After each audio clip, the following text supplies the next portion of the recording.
y en nuestra cabina de Radio Medio Mundo 91.5 se encuentra Irene Ureña, directora del Frente Cívico de Imbabura. Bienvenida, Irene, qué gusto tenerla aquí. Muy buenos días, Amanda. Qué honor compartir contigo en esta mañana. Buenos días, amigos televidentes. Es un verdadero placer estar aquí con ustedes. Y en esta mañana nosotros queremos conversar tres temas que quisiéramos abordar con la directora del Frente Cívico de Imbabura. Y uno es sobre la crisis diplomática entre México y Ecuador, ocurrido después del asalto que hiciera el presidente Daniel Noboa con las fuerzas policiales y militares en la embajada de México en Ecuador, lo que le ha costado el rechazo internacional a nuestro país, ha sido condenado por la Organización de Estados Americanos y también el día de anteayer por la CELAC. ¿Cuál es su opinión, Irene, al respecto de esta crisis diplomática provocada por el gobierno nacional? Amanda, amigos televidentes, ninguna violación de un derecho justifica la violación de otro. Porque a la persona que se le ha vulnerado un derecho se le denomina víctima. En el momento en el cual esta persona vulnera el derecho de otra a consecuencia de esta vulneración, también se convierte en victimaria. Hay que tener mucho cuidado en las relaciones diplomáticas con otros países. Le puede costar mucho al Estado ecuatoriano esta irrupción a la Embajada de México. Tomemos en consideración que, si bien es cierto, el gobierno ha manifestado que procedió a vulnerar esta soberanía del Estado de México por el hecho de que supuestamente, digo supuestamente, porque esto requiere de un análisis técnico jurídico muy profundo del derecho internacional, y este tipo de resoluciones o sentencias las emite la Corte Internacional. En cuanto a la Convención sobre el Asilo Diplomático, el artículo 3, ¿qué nos dice? No es lícito conceder asilo a personas que al tiempo de solicitarlo se encuentren inculpadas o procesadas en forma ante tribunales ordinarios competentes y por delitos comunes, o estén condenadas por tales delitos o por dichos tribunales sin haber cumplido las penas respectivas, ni a los desertores de fuerzas de tierra, mar, aire, excepto salvo que los hechos que motivan la solicitud del asilo, cualquiera que sea el caso, revistan claramente carácter político. Hay que leer todo el artículo. De igual manera, el artículo 4 del mismo cuerpo legal indica: corresponde al Estado asilante la calificación de la naturaleza del delito o de los motivos de la persecución. Señores, si México consideró que en este caso había una persecución política, el Estado ecuatoriano lo que debía era respetar esa condición y esa decisión del Estado mexicano. Si es que con las múltiples justificaciones que hizo ante el Estado mexicano, el Estado aún así resolvió que existía esta persecución política, debía respetar y emitir el correspondiente salvoconducto para que esta persona salga del país y resguardar su seguridad. ¿Qué ha hecho el Estado ecuatoriano? En virtud de este asilo político, irrumpe una embajada.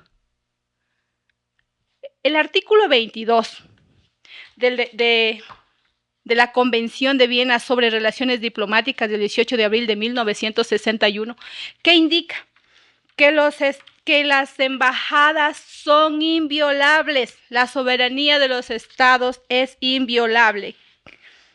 Los locales de la misión son inviolables, señores.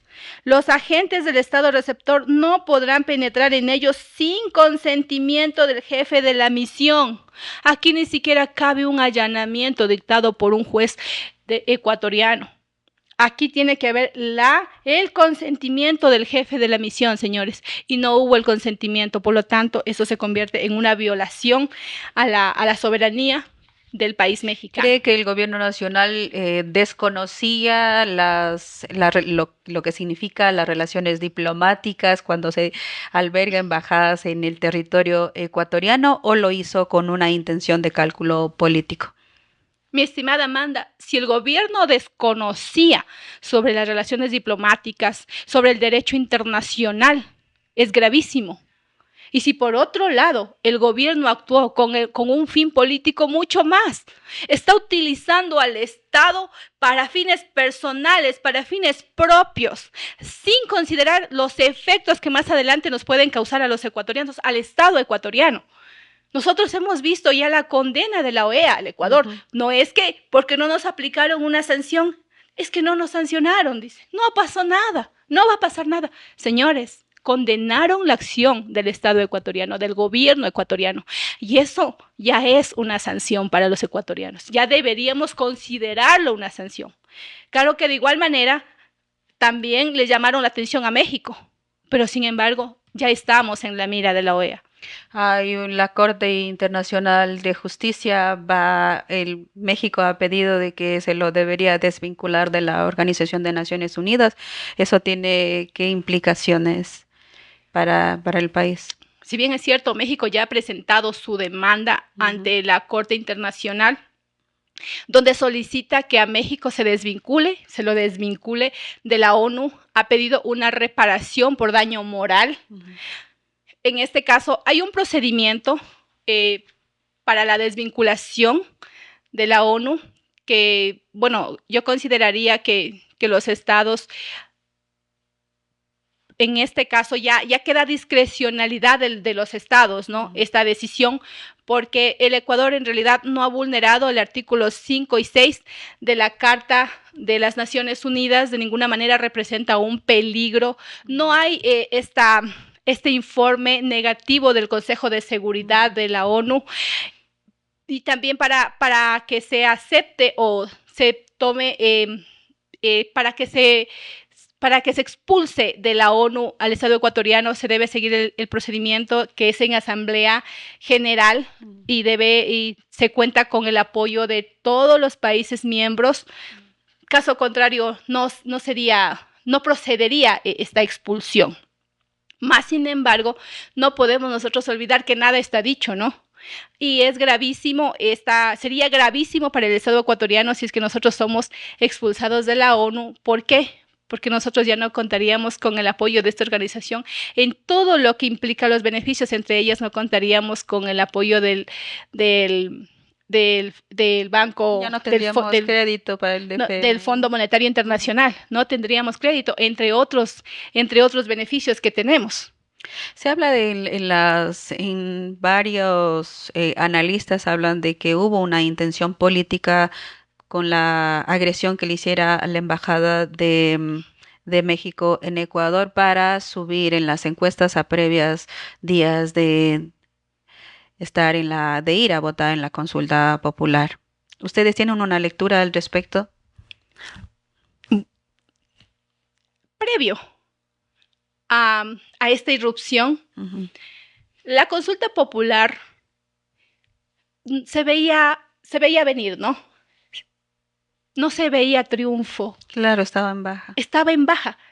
Así como la popularidad del gobierno nacional por motivo de los impuestos, que por cierto, en virtud de la lucha contra la inseguridad, ya nos metió un gol. Ya nos subió 3 puntos más. En virtud de este particular, Noboa empieza a bajar, el gobierno de Noboa empieza a bajar. Entonces era preocupante porque iba a perder la consulta popular. Y al perder la consulta popular, ¿qué implicaba para Daniel Noboa? Que no había una posibilidad de triunfo para el 2025. Hay que analizar esta posición, ¿no? Porque tampoco es tan descabellada, ¿no? Y la única forma de subir en popularidad era hacer esto. Irrumpir la embajada y sacar a Glass, que es uno de los presos, de los detenidos, de los sentenciados que hasta la ocasión que están en su auge. Entonces, esa era la única forma de subir de Noboa. Y por esa razón, puede ser una razón para que él haya tomado esta decisión tan grave. Porque porque realmente nos afecta a los ecuatorianos, realmente es grave esta situación. Todavía no vemos los efectos en la actualidad, pero más adelante vamos a empezar a ver poco a poco, como por ejemplo Colombia ya se ha negado a sesionar con el Ecuador. Sí, no se También reunió. Venezuela ha quitado las embajadas del Ecuador, el consulado, y así vamos a seguir viendo los efectos posteriores. México aún no se ha pronunciado a más de la demanda, pero más adelante se verá. Y lastimosamente los perjudicados somos los ciudadanos ecuatorianos.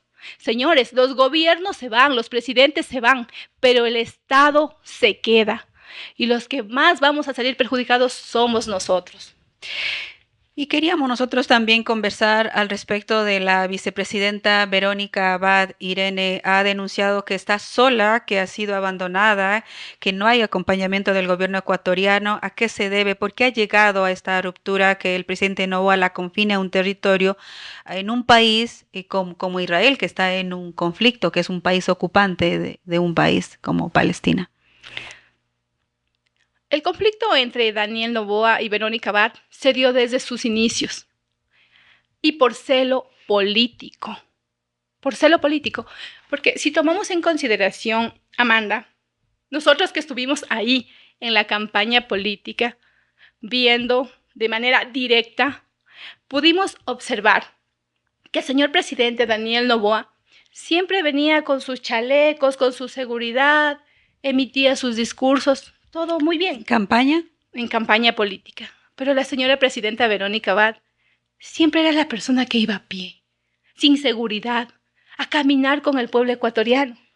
El pueblo ecuatoriano, ella se ganó el cariño del pueblo ecuatoriano. Entonces el celo político de Daniel Noboa, porque él no la empezó a ver como su binomio, como aquella ayuda idónea para su proyecto político, sino empezó a celarla. Y por esta razón es que la manda, y en virtud de que ella no estaba de acuerdo con el pacto con el correísmo, porque eso fue lo que creo que más afectó, o fue lo relevante en la decisión de Daniel Noboa al enviarla a Palestina, porque ella se resistía a desobedecer el mandato popular. Verónica Abad era obediente a los ecuatorianos. Pero las funciones que le delegan, que debe ella hacer, es las funciones que le delega el presidente de la República. Así es, pero hay algo que es muy importante, Amanda, que solo le puede delegar las funciones que podría hacer que podría desarrollar el señor presidente de la República. Ahora, le preguntamos al señor presidente, ¿él se iría a Israel a la guerra? Solo las funciones que podría. Pero ella pudo no haber aceptado y renunciado. Ella pudo no haber aceptado y renunciado, pero sin embargo se le venía un juicio político. Y nosotros, conociendo la actitud que tiene el gobierno ecuatoriano, es capaz de hacer eso y mucho más. Ya estamos viendo en la actualidad lo que está pasando. Israel está en guerra.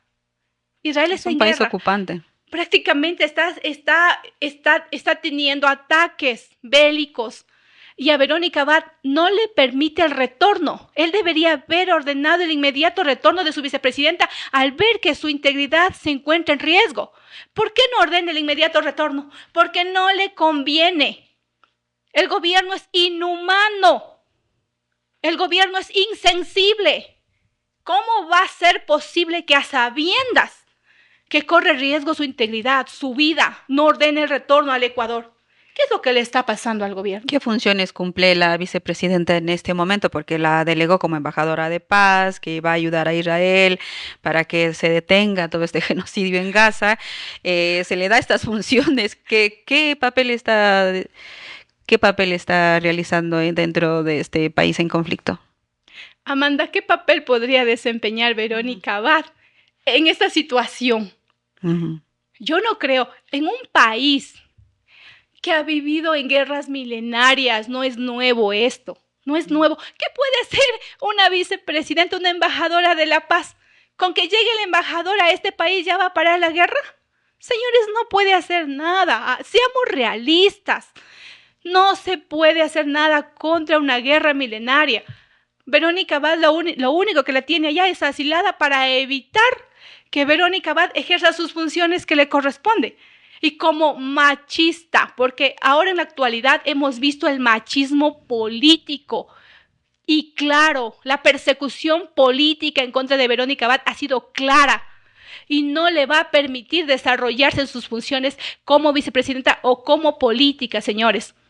Y esto va a traer consecuencias para el Estado ecuatoriano. Irene, ¿y había conciencia de qué rumbo tomaría Noboa cuando llegará al poder? ¿Había conciencia del equipo de la vicepresidencia cuando al momento que ya ganaban las elecciones iba a hacer este tipo de persecución política en contra de ella? Claro que no había conciencia, caso contrario, difícilmente que Verónica Abad y su gente hubieran apoyado esta propuesta. Daniel Noboa engañó al pueblo ecuatoriano, mintió a los ecuatorianos, no cumple con sus ofertas de campaña. ¿Qué nos prometió? ¿Crear cárceles para los sentenciados? ¿Dónde están las cárceles? No tenemos ni una sola piedra. Dijo que iba a crear barcazas. Hasta ahora ni un remo tenemos de la barcaza. Nos dijo que no, que iba a ayudar a los estudiantes, que iba a haber más presupuesto para que los estudiantes puedan tener sus estudios universitarios. Pero no hay más presupuesto, al contrario, redujo el presupuesto, recortó el presupuesto. Además dijo que iban a haber más cupos. Con este recorte de presupuestos no puede haber más cupos, señores. Engañó a los jóvenes, engañó a las mujeres. Está engañándonos porque nos está persiguiendo a través de nuestra vicepresidenta. Señores, nos sentimos las mujeres traicionadas, vulneradas. Cualquier mujer que se presente a una lida electoral en calidad de vicepresidenta, que sea tratada como la señora vicepresidenta, ninguna mujer se va a querer más adelante presentar para este tipo de... ¿Había coincidencias ideológicas entre Verónica Abad y Noboa? ¿O crees que solo era en ese momento de campaña de que coincidían? Porque Verónica Abad era abiertamente, estaba hablando sobre que no hay derecho, por ejemplo, a la educación, que no hay derecho a que las mujeres laboren, por ejemplo, en estado de gestación, que se debería ganar menos. Ella era abiertamente una persona que no promovía los derechos y la garantía de derechos que están consagrados dentro de la Constitución. Por eso decíamos que coinciden con el planteamiento y la ideología de Noboa. Verónica nunca engañó al pueblo ecuatoriano. Verónica siempre fue transparente en su posición. Al contrario, el señor presidente engañó al pueblo ecuatoriano. Él dijo que no precarizaría la vida de los trabajadores, no vulneraría los derechos laborales. Y con esta consulta popular está vulnerando. La contratación por horas es una clara violación al derecho a la estabilidad laboral del trabajador ecuatoriano. Engañó a los ecuatorianos porque dijo que no subiría los impuestos y lo primero que hizo a pretexto de la lucha contra la inseguridad es encarecernos la vida a los ecuatorianos. Daniel Noboa engañó a todos con un discurso contradictorio en campaña y para posterior hacer todo a su beneficio, tal como lo estamos viendo. Verónica Abad siempre ha sido transparente en sus decisiones y si tiene que cambiar esas decisiones, ella lo hará, porque ella es consciente de las necesidades del pueblo ecuatoriano. Ella es consciente de lo que se da en la realidad nacional. Por lo tanto, no podríamos hablar de un engaño, no podríamos hablar de una contradicción. ¿Cuál es la postura del Frente Cívico de Imbabura frente a la consulta? ¿Ustedes están promoviendo el no, el sí o el sí a algunas preguntas, el no a algunas otras interrogantes de esta propuesta de consulta de Noboa, que ha sido muy cuestionada y ampliamente cuestionada por los sectores sociales?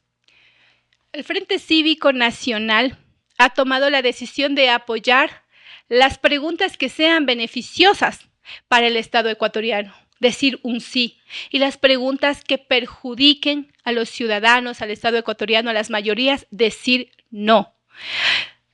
Amanda, hay que tomar en consideración que estas preguntas ya se encuentran en un cuerpo legal, en cada cuerpo legal de la materia, ya se encuentran circunscritas.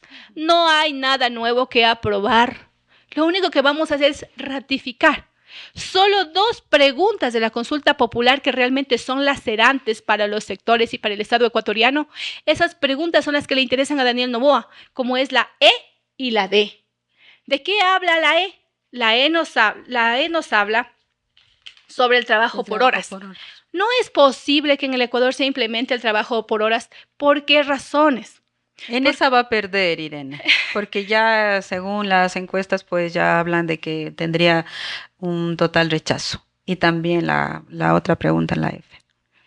Es que no habría de otra manera, Amanda. No es posible que se atente contra el derecho del trabajador. El trabajador en el momento que se lo someta a una contratación de esa naturaleza va a perder, primero, la contratación, la estabilidad laboral, que es una garantía, que es un derecho inherente a los derechos de los trabajadores. Son derechos irrenunciables, inalienables. No podemos irnos por encima de este derecho. Además, que hay que tomar en consideración algo muy importante, Amanda, que no existe una tabla de remuneraciones donde se establezca el valor que va a ganar el trabajador acorde a su función, a su actividad y conocimiento. No existe. La señora ministra de Gobierno en algunas entrevistas ha indicado que el valor de la hora va a valer $1.90. En otras ocasiones dice $3, en otras 7, en otras 14. ¿Cuánto mismo va a valer la hora? Nosotros primero vamos a aprobar la pregunta y después nos vamos a someter a la decisión del Ministerio del Trabajo y del Gobierno y de los sectores empresariales. No, señores, no se burlen de la inteligencia del pueblo ecuatoriano. Ya no estamos para esto. Y en las otras preguntas que ustedes dicen que van a apoyar el sí, son las preguntas que usted señala que ya se ratificaría y no serían necesarias. Igual ustedes apoyarían con el sí. Eso ya lo dejamos a consideración de cada uno de los ciudadanos. Pero en cuanto al arbitraje internacional, de igual manera, es una pregunta que lacera los intereses del Estado ecuatoriano, ya que nosotros ya hemos tenido el arbitraje internacional en el Ecuador. Ya nos hemos sometido y de cada 10 casos, 7 casos hemos perdido. O sea, ¿qué más? Debemos millonarias sumas de dinero a las empresas transnacionales por concepto de reparación, por habernos sometido a estos tribunales. Debemos muchos recursos. Además, que cuando el Estado ecuatoriano realiza un contrato con una transnacional, entonces, solamente en caso de vulneración de un derecho, solamente la transnacional puede demandar al Estado ecuatoriano y el Estado ecuatoriano no puede demandar a la transnacional. Ahí es donde nos ponen en desventaja. Nosotros no tenemos esa influencia jurídica, política ni económica para someternos ante estas transnacionales, señores. Por lo tanto, analicemos esta pregunta que realmente nos afecta. Y no afecta al gobierno, al presidente, afecta al Estado ecuatoriano, a todos nosotros. Porque cuando de pagar reparaciones se trata, ¿a quién le van a hacer pagar? Al Estado ecuatoriano. ¿Y quiénes somos el Estado? Nosotros. ¿Y cómo vamos a pagar? A través del alza de impuestos, porque no hay más, señores. Por favor, analicemos estas 2 preguntas que son las preguntas más lacerantes, más relevantes de la consulta popular y que realmente le interesa al gobierno. ¿Por qué? Porque él no está cuidando el interés de la población ecuatoriana, sino más bien su interés personal y de su grupo. Muchísimas gracias, Irene. Qué gusto haberle tenido aquí en esta mañana en la revista informativa Hola Mundo.